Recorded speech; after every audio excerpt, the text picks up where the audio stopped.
Hey guys, great to see you tonight for another edition of May and the Magic Bullet. We're doing the Symbionese Liberation Army tonight. And, I'd heard of that in the past.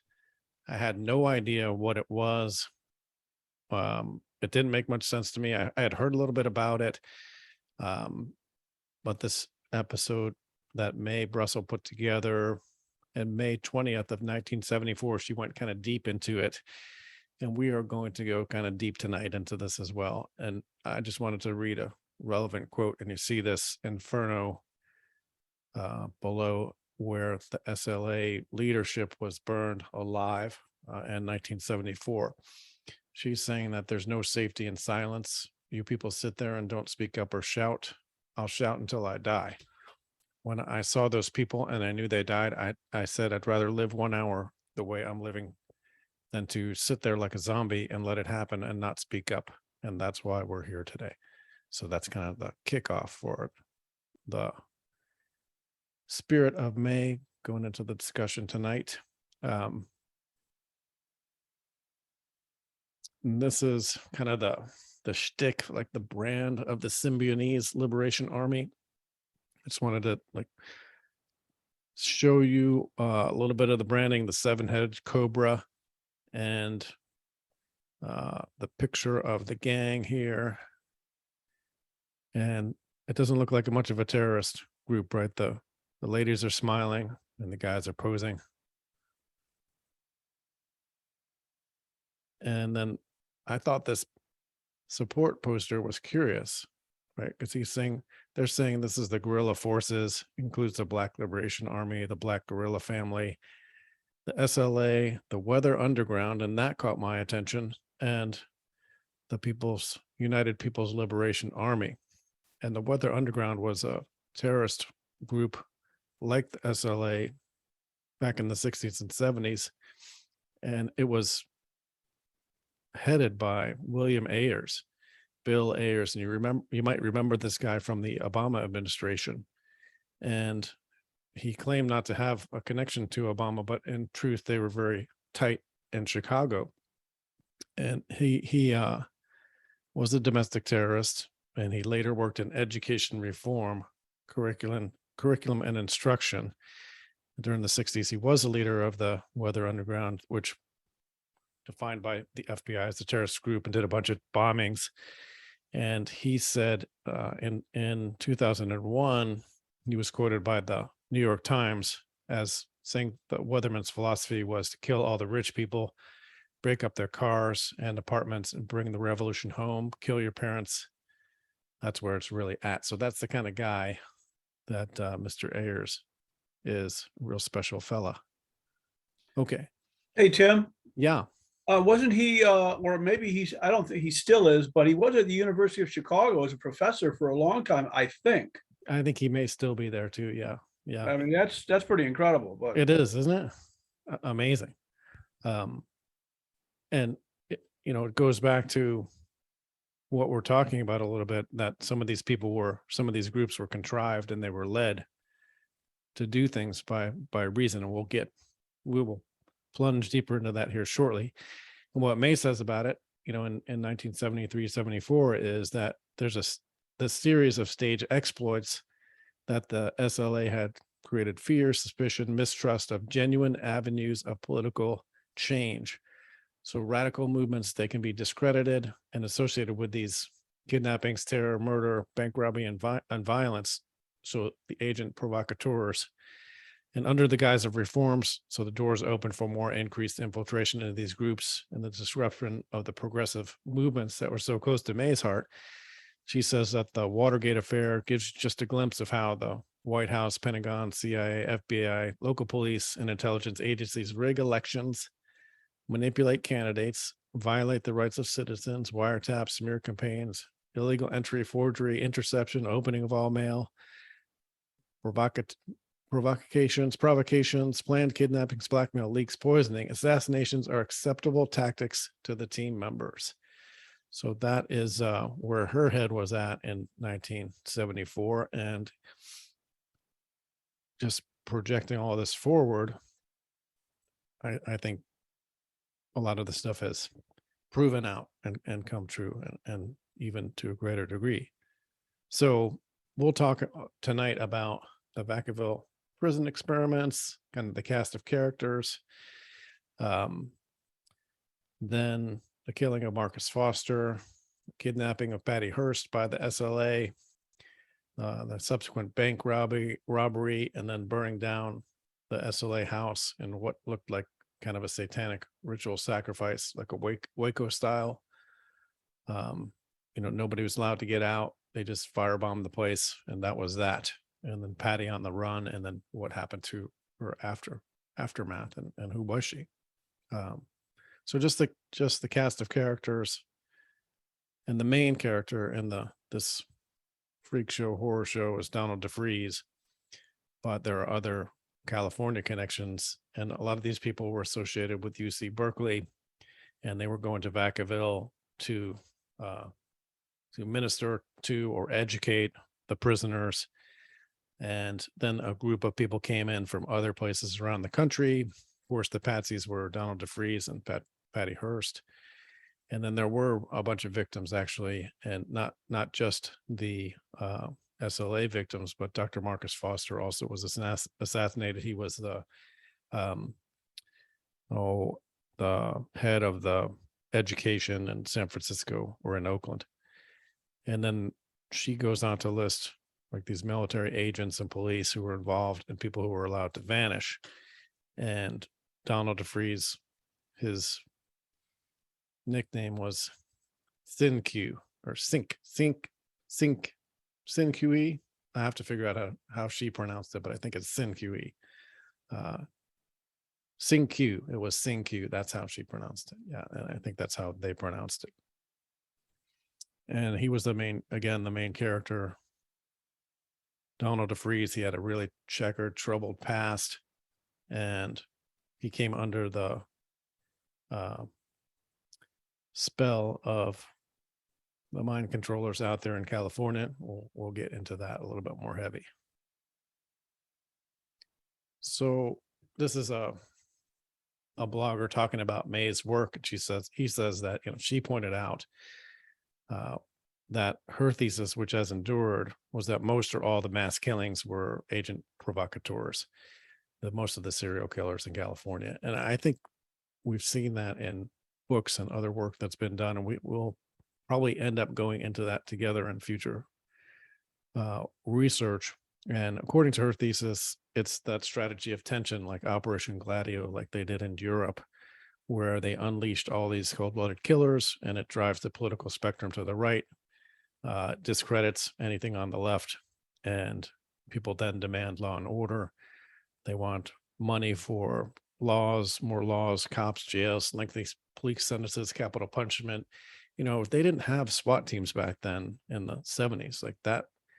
And they didn't have militarized police, or at least to a lot lesser degree than they have now. But all of these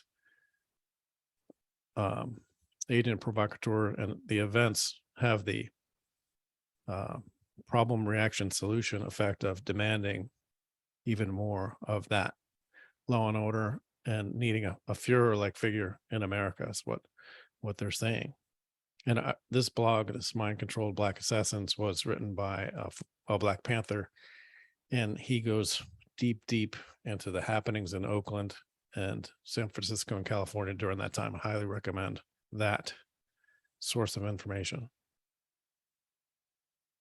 So our story kind of begins to kick up in the 60s when the CIA starts conducting drug research, including psychosurgery, on volunteer patients at the California Medical Facility at Vacaville under the name of MK Search Subproject 3, which is a subproject of MkUltra.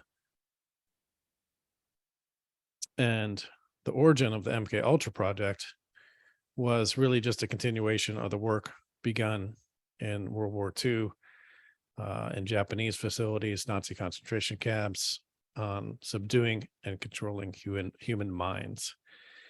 MkUltra, using mescaline on unwitting subjects, was a practice Nazi doctors did in Dachau, and it's just a continuation of the Nazi agenda.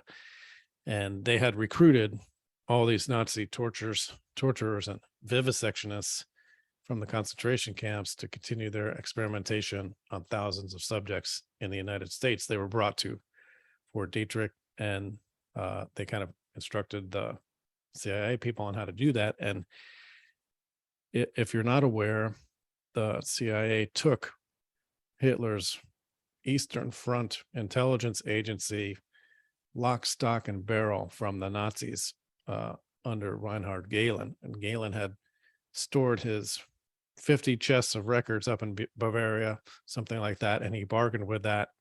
And Alan Dulles bought the whole thing, lock, stock, and barrel, and then brought the scientists and the intelligence community from Nazi Germany to the United States to continue their work. And pretty ugly. So this MK search, so Project 3, Dr. James Alexander Hamilton was the head of that at the California Medical Facility at Vacaville. And they're saying that within a 6-month span, he had experimented on anywhere from 400 to 100 inmates. So keep that stuff in mind. And we're just kind of building the case for what was happening at Vacaville and the people who were connected. Donald Dufrese, our main character, MK Search, they were doing the prisoner experiments. We had Colston Westbrook, we'll get into him. He was one of the key agent provocateurs.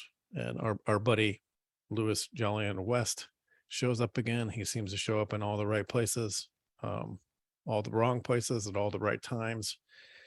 And Louis Tackwood, Theo Wheeler, who was a SLA member, and then this UCLA violence project. So the state of California, they wanted to study the propensity for violence, primarily among the Black community in Oakland, and set up this project. And they ran pieces of that out of the Vacaville State Prison, which, all of this is highly unethical, against the Nuremberg Code. Just ugly. True Stream Media did a thing, Minds of Men. It's about a 4-hour documentary, and I think about that last hour is on that UCLA violence part of the thing. So just a reference there. Yeah, that's a good one. I'll have to capture that one. Okay. All right. So Donald Defreeze, he got in trouble back east. He was involved in kidnapping and some other activities, thefts, cashing checks, and a gun battle, and for some reason he was just kind of passed along to the next jurisdiction, and he was sentenced to prison in Vacaville. But the word was that he was a police informant, so that he had better treatment. He did informing on the outside and on the inside of the prison, and he joined the Black Cultural Association, which was nominally a self-improvement group to help inmates self-improve before they got back onto the outside. And that was kind of taken over after a couple of years. It became official. And I think what happened was they saw that they were actually improving the lives of the inmates, and that was an issue. So they brought in Colston Westbrook. He was the professor of African American studies at Berkeley, and a bunch of volunteers from Berkeley who later become the SLA. And that group included Willie Wolf, Russ Little, and inmate Theo Wheeler. And Paddy Hurst actually was in there volunteering. So the group of do-gooders, far left white radicals who were working as volunteers in the prison. And they ended up forming up this Symbionese Liberation Army over time.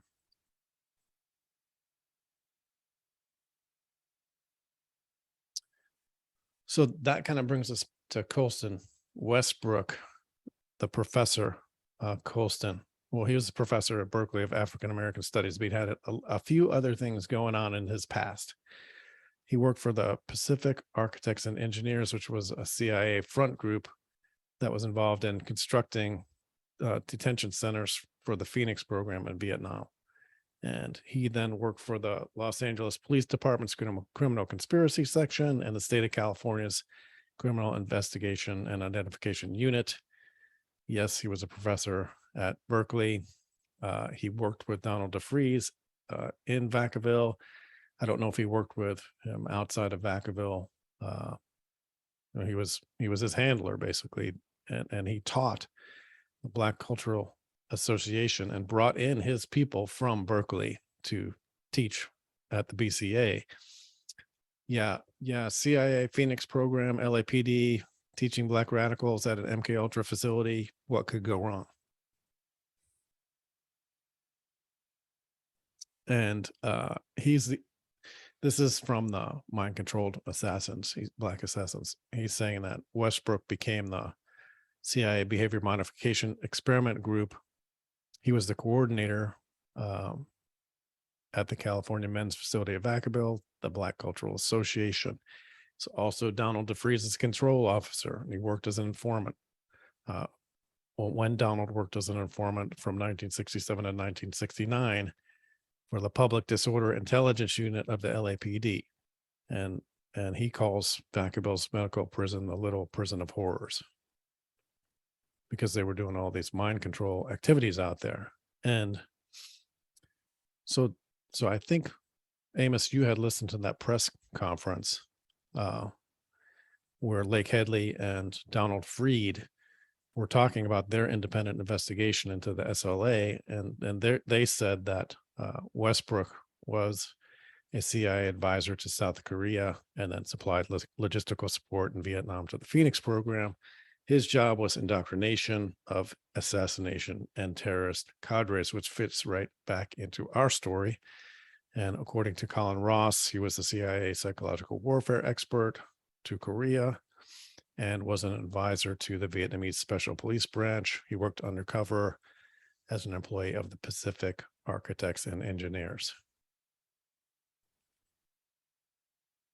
So the BCA, its main purpose initially was to provide tutoring for the inmates, and they operated for a couple years without a whole lot of outside help or direction. And then they were officially recognized in 1971 by the California Medical Facility at UC Berkeley, where our professor Colston Westbrook worked and was recruited to organize the tutoring system for the group. So they basically took that group over. They say his goal was to instill racial pride in the prisoners and provide self-help. He brought in tutors. Majority of them were white students from Berkeley that had radical leftist beliefs. Some of the tutors were Russell Little, William Wolfe, Patricia Solitsky, Nancy Ling Perry, and Paddy Hurst. And so these people all became the SLA, believe it or not. And they met 2 or 3 times a week. So they were spending a lot of time together. So he's saying that they went from an educational group into more of a political group focused on radical ideals and Black empowerment. And they shifted away from conventional education, and they couldn't really talk. There's no stats about how successful they were about improving people's situation, but you can see how the group was infiltrated and then co-opted and spawned this SLA really on purpose. And this is work of the Prince Ray, the Black Panther. He's saying that Colston Westbrook was actually handled by a Dr. Herman, who was a paperclip Nazi and came most likely as part of Otto von Bolschwing's spy network. And he was part of Governor Reagan's kitchen cabinet staff, and also the German general staff and part of the Galen org. And I think that Reagan's secretary, Helen, I can't remember what her last name was German who had worked for von Bolschwing in the past. We'll have to look up that reference, but he's saying that this violence control center was the brainchild of this Dr. William Herman as part of the pacification plan for California.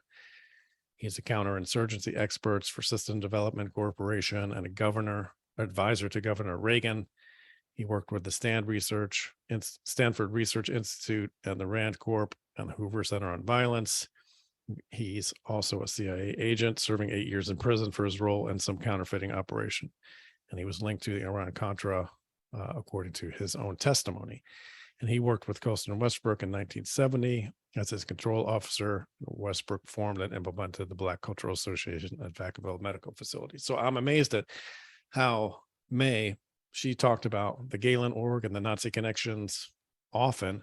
And for a long time, I had kind of had a difficult time putting my head against that. But then when you start to see the people who are involved and the methods and the techniques of agent provocateurs and infiltration and mind control, and then you have names like William Herman and Werner von Braun and Walter Dornberger and the Paperclip Nazis, and then you can start to build those connections to those people. You can see the influence coming up through the United States in the 50s, 60s, and 70s. And so they're saying that 3 inmates died when they were forcibly subjected to behavior modification drugs, and they wanted to be able to program over time.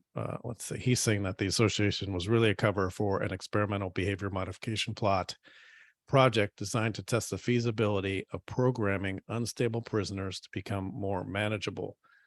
So this feeds right into Jonestown, right into psychosurgery, right into chemical, medical zombification of these people.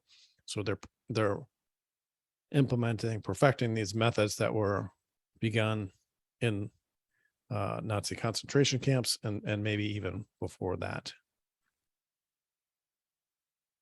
So this is Soledad Prison, where Dufrese, he was transferred in 1972, and then he escaped in March 5th, 1973. And it's amazing how these people who are hardened criminals they can just escape. Like I think James Earl Ray escaped twice. And so basically he was he was working in an insecure prison area, and they just watched him walk off. And then he was taken to the Patricia Soltisik's house, and he lived there with her for several months. Remember her? She's from UCLA, or she's from Berkeley, not UCLA. She's from Berkeley and worked with Colston Westbrook. So he gets his safety in a safe house up there with the Berkeley gals. And I think I think she was from California, and she wasn't one of the migratory birds from another place. All right. So he gets out and he forms up this Symbionese Liberation Army, and then they whack Marcus Foster. And I think they had some other minor events in between, but he was the superintendent of the Oakland School District, and they apparently they got him with a shotgun first, and then they finished him off with some cyanide bullets. So they wanted to make sure that he was dead, and they shot him, I think it was 8 times with the cyanide bullets. His associate survived. And that was overkill. And there was a lot of stuff going on in the school district, a lot of shady stuff. And he was a shady character as well. So that he probably deserves like his own. And this event specifically deserves its own attention. As Deputy Robert Blackburn was shot. So the people who killed him, who killed Marcus Foster, Russell Little and Joe Romero, they they dressed up in blackface, so they painted their face black, so they would think it was a Black Panther execution on Marcus Foster. And Russell was a migratory bird. He came from Florida to Oakland with Robin Steiner, and then they hadn't shown any interest in work with blacks or prisoners, but they immediately began working with Colston Westbrook and Donald Dufrese at the Vacaville Medical Facility. So they were brought out to California for a reason, to work on this project, and they were both sentenced to life in prison for their role in the attack. But Little was released on appeal after serving 5 years in prison. And unlike Dan White, who killed Mayor Moscone, I couldn't find any evidence that he got depressed and killed himself later on in life. For all I know, Russ Little is out there enjoying himself now. But Romero, he was a Vietnam guy as well, served 2 tours in the 101st Airborne. He was out on search and destroy missions, and he was addicted to drugs in Vietnam. That's what they're saying. And so when he came home, he joined this Vietnam Veterans Against the War, and also joined a more Venceremos radical group. And it's highly likely that he was just an infiltrator, like agent provocateur in these groups. And then he also joined became involved with the Black Cultural Association. And there's another place where these guys meet, the Peking House, and there's another set of stories around that with other SLA members, Willie Wolf and Angela Atwood. But this group became the founding members. So Donald Defreeze, Angela Atwood, Willie Wolf, Joe Ramiro, Russell Little, then Theo Wheeler, who was a Black Panther, Mary Alice Siam, Nancy Ling Perry, Patricia Soltisic, Camilla Hall, Billy and Emily Harris, and eventually Paddy Hurst, if you consider her a member. And we'll get into that.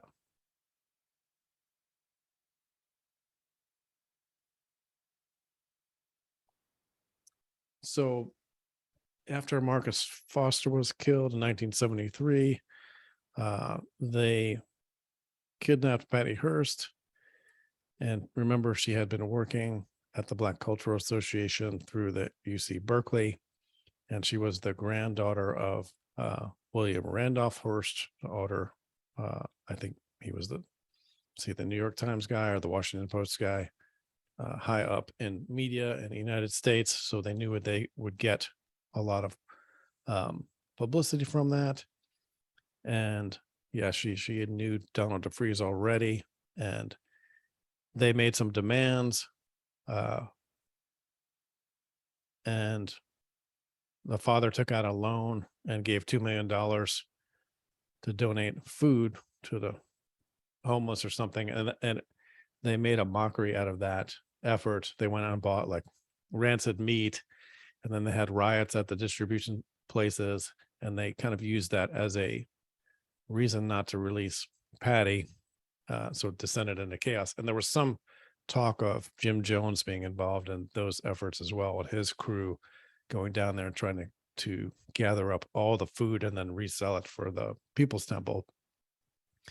And while all this is going on, they're allegedly abusing and brainwashing Paddy Hurst. They're going to turn her into a poster child for the SLA. And they eventually released a recording of her saying that she joined the group to fight to free the oppressed and had taken the name of Tanya. And so eventually, so that was in 1970. What was that?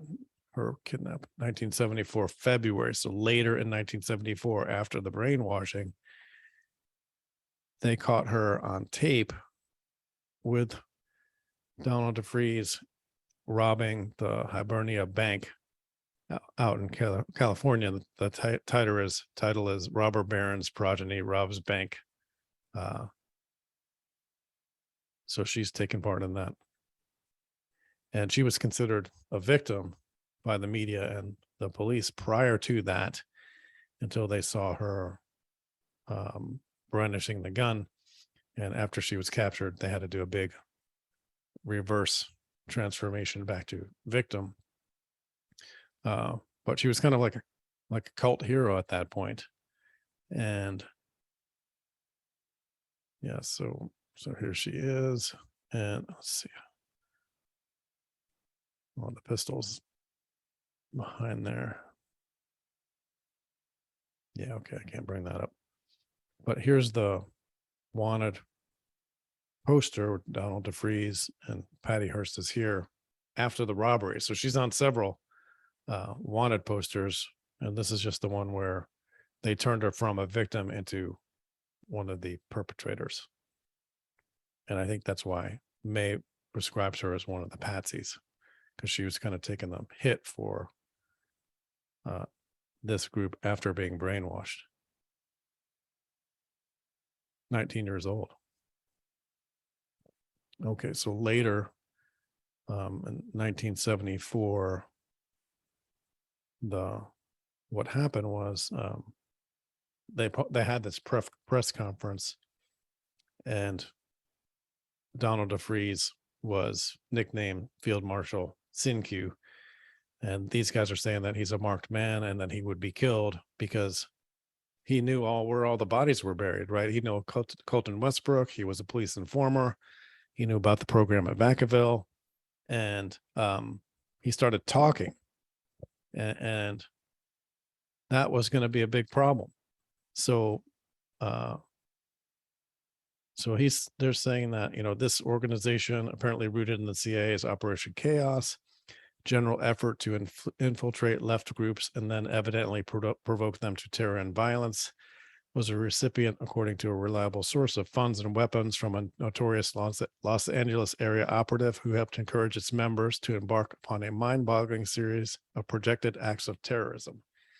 And even before Dufrese escaped, the SLA and the Hearst kidnapping was discussing assassination of both Black Panthers and establishment political figures, nuclear blackmail, and other schemes. So remember that at this time, COINTELPRO was going on, and they were assassinating Black Panthers and Black leaders across the country, just setting them up and then whacking them down. So there was a lot of really nasty bad news going on, and they're saying that after Defreeze fingered Colston Westbrook as a government agent, marked him for death in the SLA's initial communique, the head of the elite LAPD unit formerly directed his activities, called him a dead man, and there's no way he can live. So that was that Dan White? I think Amos dug that up. Was it Dan Miller, maybe? Dan Miller, that's right. Yeah. Dan Miller. Dan White's the other guy. Yeah. So Dan Miller was like in control of the informants, and they would get an informant and then they would get a number. And Donald Defreeze had his own number. And so this guy, and I don't know if they're referring to Dan Miller, but whoever the head of that criminal conspiracy unit was at the time, said, hey, this guy's starting to talk. He's done. And a former FBI informant who had returned from assignment at Wounded Knee stated publicly that Defreeze was a runaway agent who had to be eliminated, and that he had been asked to take Defreeze's place in the organization, and he had contacted Miss Hurst underground. So what happened? Well, they had a shootout, and they basically found they knew where they were anyway, because they were informants and part of the program, but they were in this house, and the reports were that there really was no warning. They just went in and firebombed the place, and they killed everybody inside. And they're saying that Defreeze took its own life, which I find that hard to believe. They said that 6,000 shots were fired. There's actually a video of it from back then that you can go watch. And then there were only these three, William Harris, and Emily Harris and Paddy Hurst were the only ones left, and they kind of went on the run after that. And I need to get she has the victims list above, but I think there were 5 or 6 people incinerated in that firebombing of the building, which kind of reminded me of Waco, actually. May says that, hey, they could have surrounded the building. They could have just waited them out. They could have actually given them a warning. There's all kinds of things that they could have done not to have killed these people. But Donald Dufrese had to die because he knew too much and he was beginning to talk. I think she was talking about they brought in a sniper too to like take a few of them out before they burned them. Yeah, and she does point that like one person ran out of the house and they just shot her in the street. So they needed those people to be eliminated. Is what it comes down to. So what does May have to say about this? Right? She's saying that the police and the military have selectively provided weapons, knowing that dissidents will be outnumbered, outgunned, and handled with brutality, as in the previous firebombing. America will become like Vietnam, a battleground of burnings, killings, and provocations. Military provocateurs, and the Phoenix program in the U.S. will be used to control blacks, Chicanos, Indians, and radicals. Well, the Phoenix program activities are being used now to control people who don't believe. And she's saying that the public cremation was not the end of the SLA. It was only stage 1. Vietnam has arrived in California. And we've seen all kinds of things happen from here to there, including these zombies who they get to go do their bidding, right? And she says that the Phoenix program in Vietnam, there was another program in Chile called Politica, and it was also like a Phoenix program type elimination of political dissidents. William Kobe was in charge of that Phoenix program, and it included continuous policy of political assassinations, rigged elections, political imprisonment, and in American-made tiger cages, torture, and slanted misinformation spread by the uncontrollable CIA. So that's what Colston Westbrook was doing in Vietnam. And Colby promised at his Senate hearings that he'd curb the activities at home and abroad. Remember that Leo Ryan, just a few years later, would be putting legislation in place to put CIA domestic operations, which weren't supposed to be taking place, under stricter scrutiny of his committee in Congress. And then he met his untimely end after being lured to Guyana on the runway. So he's saying that the Phoenix program was imported to the United States, and the SLA script in America is what Politica is to Chile, or the Phoenix program to Vietnam. Controlling political control through manipulation, terror. They've been perfected. And this was America's first political kidnapping, Paddy Hurst. And she's saying, are there really such vicious and immoral people making long-range plans and conspiring against us? Of course there are. And the more carefully they plan, the more difficult it is to detect and unravel that. So we get now to kind of the conclusion of our story, where Paddy Hurst is captured in September of 1975. She had been on the run with the rest of the gang, and the judge denied her bail. So she was captured 1975, went across the country, and she was arrested for armed robberies, for the bank robbery. And she's saying that she was brainwashed by the SLA, but she was convicted and sentenced to 7 years, and she served 21 months before her sentence was commuted by Carter. And then she returned to a more routine existence, married her bodyguard, which, a lot of times the bodyguards are placed as handlers to make sure that people do not begin to get their memory back or say things that could be detrimental. And then she was pardoned by President Clinton in 2001. And I saw a picture of her today. I did not clip that. I want to go back to May's original statement. I want to play that for you in her voice and the lead up to that. I just found it to be a critical statement. So let's see if we can hear this. I couldn't feel worse about those murders in LA than if they were my own, for the simple reason that they are my own. This system, I believe, and I'm collecting evidence, did the same thing to my daughter. They didn't burn her alive, they crashed her alive a few years ago. And I'm watching. Donald Segretti was at the Judge Advocate's office at Fort Ord, involved a man at Fort Ord, an automobile accident. I sat and I watched the house on fire the other night, and I said to my daughter, how does Randolph Hearst sit there wondering if she's on fire? And I looked, I said, my God, they did it to our own, and I can't even relate. They're doing it again to somebody else's. You go through this shock thing, and you sit back, and you know they mean it for real. These people are ruthless, and there's no safety in silence. You people that sit there and don't speak up or shout. I'll shout till I die. And when I saw those people and knew they died, I said, I'd rather live 1 hour the way I'm living than to sit there like a zombie and let it happen and not speak up. And that's why we're here today.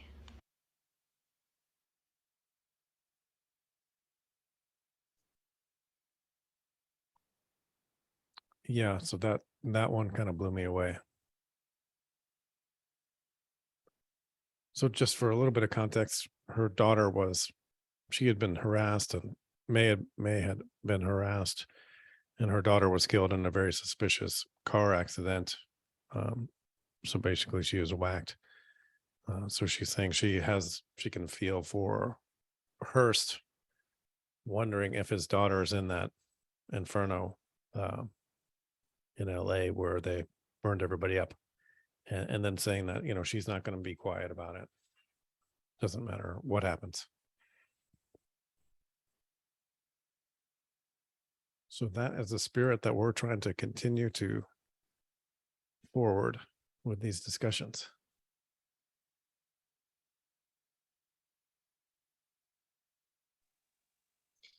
I guess a couple things I would add.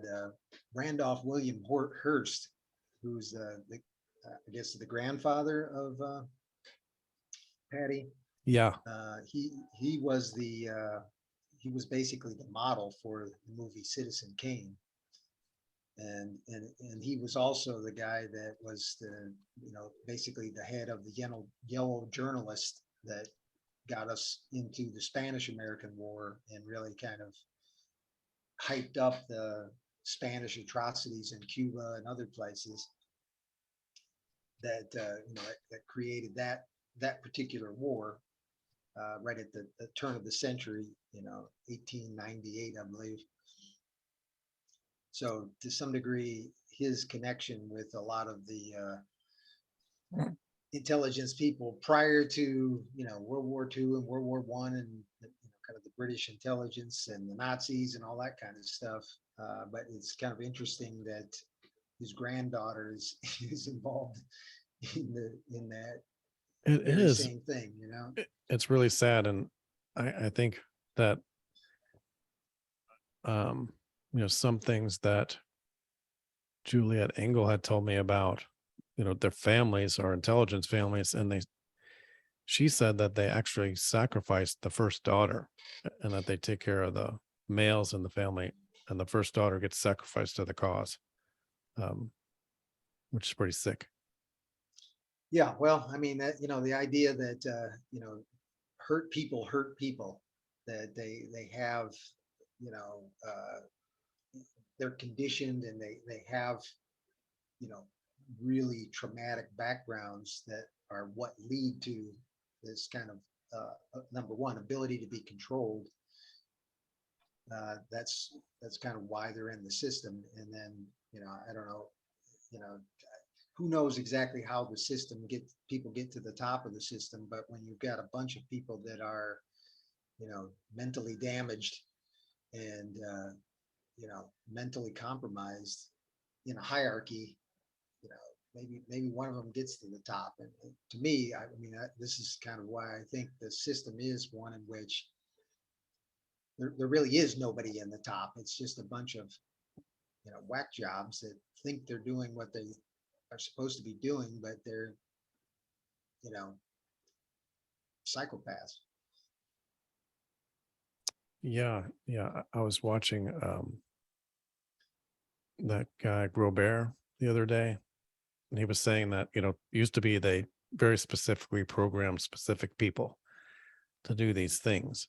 And then now they just put out some kind of dog whistle call that's a trigger, an alter that's been implanted in a group or certain people, and they kind of hope for the best. And he was referring to the man who attacked the New York senator, congressman, whatever it was, with a knife on stage.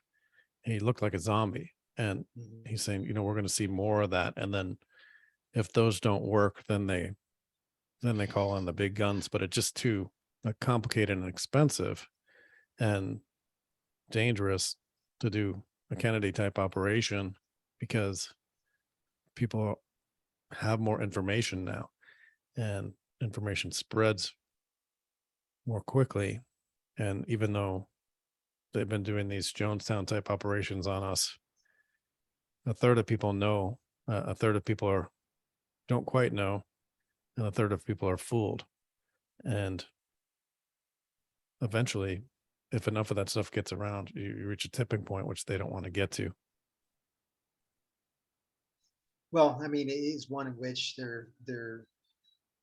are encouraging a lack of awareness. They're occulting more and more things, and the people at the top, as they drop off, they in a lot of cases die with the information that they have because they're holding it on other people. And so to a large degree, it's a shrinking awareness, an organization with a shrinking awareness and a lack of ability to really collect corrective feedback. And so, I think it is one in which, like, these organizations end up becoming black swans, but this is where you have multiple organizations, multiple cells, and to some degree it's like competing mafia families, like once one disappears or blows up or whatever, another one takes over. Yeah. As long as people aren't really aware of what's going on, this just continues, and we continue down this path where it gets worse and worse and worse. Yeah, Michael, I don't know what the answer is. I was a little bit depressed going through all this week and looking at how it translated into what's happening today, and then seeing the Canadians putting in gun confiscation and the Senate voting, or the House voting on that here in the United States. That's but that does those kind of things do reflect on an increased paranoia. The reason that they're doing this and they're trying to grasp for more control is because they're paranoid. They think they're losing control.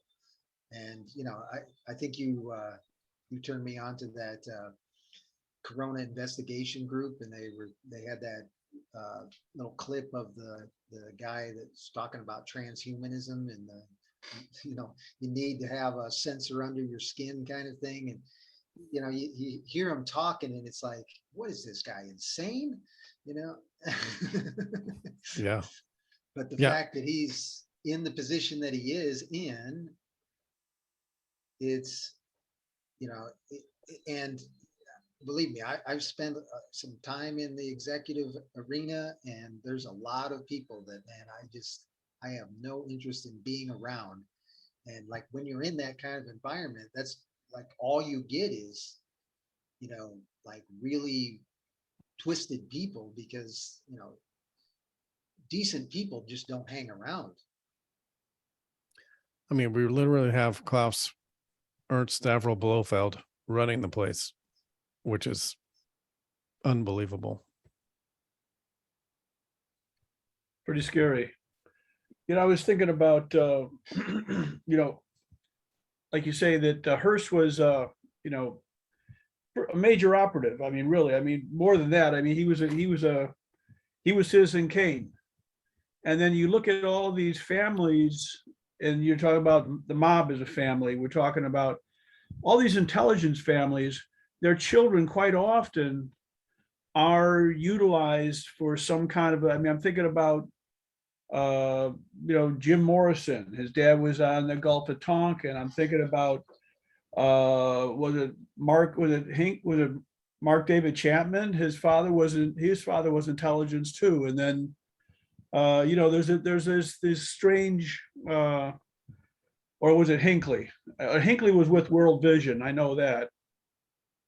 Or anyway, I mean, it's just mind-boggling that they bring their children in as operatives as well, and sometimes they're you hear about ritual abuse and all this stuff at these. I don't know. I mean, it's pretty shocking. But I guess one of the questions I have about Hearst is, was she really a victim, or was she an operative?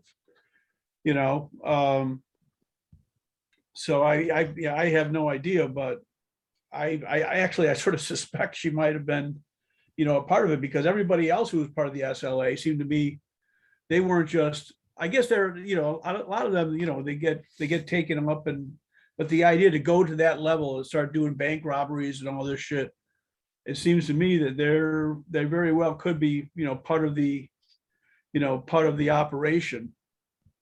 I Anyway. think so too, Amos. And what kind of gets me is they needed Defreeze out of the way so badly that they killed everybody else in the house. And I just don't. I think we have no idea the lack of morality or the potential for evil of some of these people, and because we don't, that we can't really conceive of what they're capable of. And sometimes, but the thing is, the mask is off now, right? The mask is off, and we know, like, we have seen it, and it was going on back then, and people couldn't see it. But that 1/3 of people who can see it, we've had like nurses who come out and quit and say, they woke up 2 years ago and in a different world. They just couldn't believe what was going on, and they could not do that to people anymore. So I think it's a great awakening, right? I don't know what's going to come of it, but Well, May was trying to warn us this whole time, right? She was trying to get all that information out. Well, I do think that, like in situations where people don't have accountability, they do kind of lose their grasp on reality, and this is kind of one of the things that I've taken a note of, in my career in construction and, a little bit of political activism and military. A lot of these people that are bad actors are people that are, that they have no consequences, because they're basically an informant. They know they've got the police in their pocket, so they don't really have any consequences for their action. And that is so foreign to people that are, like living a normal life, and, like just can't really conceive of how people can, act in a way that's like just totally, without concern for being caught or doing things. Yeah. But that's kind of one of those things that, like with Jim Jones, when he was like performing those miracles and stuff, and when people see those things, and then they're like, oh, he's got to have a connection with God. We got to believe in him, and it's like those situations in which like people kind of get, entranced by the amount of power that the guy has, because he doesn't seem to have any fear. I think this is kind of one of the things that happens in a lot of these kind of cells, is that kind of like belief that these guys are just they don't have any fear, and that I mean in an environment like we're in, where a lot of people have a lot of fear, seeing somebody like that, it's just Well, what kind of gets me is what I compare it to is, I mean, like a concentration camp commandant, right, who has the power of life and death, and people thinking that by performing some actions that they can save their own lives. Yeah. And I kind of going back to the lack of morality or human connection or whatever it is, right? These people have existed forever, and you see them in the Rockefeller funded experiments in Germany prior to World War II, the racial hygiene laws, the Stalin executing and sending people off to Siberia. Like, these people exist, they're humans. And so being aware of the capability for such evil is one thing, and being open to seeing that in everyday life, that's a totally different thing. Yeah. Well, I think of, was it Joseph Goebbels that, he was doing all those experiments on, the death camp people. And, there's quite a few of them that survived that just are so endeared to him. They call him like Uncle Joseph or something like that. And it's that, again, it's like one of those psychological survival things that just snaps in people. And, to see that kind of thing, and then like in Gorbel's case, to like be the recipient of that kind of circumstance, I'm sure it probably feels, or it seems to him like, he's doing God's work or something. He's omnipotent, right? I don't know, why does Dr. Fauci come to mind? But, And I mean, Mr. Gates. To me, that's kind of one of these things where in a lot of cases, I think there's very few people that think they're doing, evil stuff. They really, in their own mind, they've kind of blinded themselves, Yeah. subconsciously to these consequences, and are believing a story in their own mind that's, I'm doing good, and we've got to do this. Yeah. It may be difficult, but I'm the one that's going to do it because it's important. I'm the chosen one, and eugenics is good, and we're going to save the world. Mm-hmm. All right, gentlemen. Well, I think that's a good place to call it. I so appreciate you all being here, and I'm going to dig around and we'll find another topic, and then we'll just keep going. I hope you all find this valuable. And again, I really do appreciate you all being here. You rule, Tim Flynn. All right, guys. Thanks a lot. Yeah, Great stuff. Thanks a lot, Yeah, Jen. we'll see you. Thanks, guys. Okay. Bye-bye.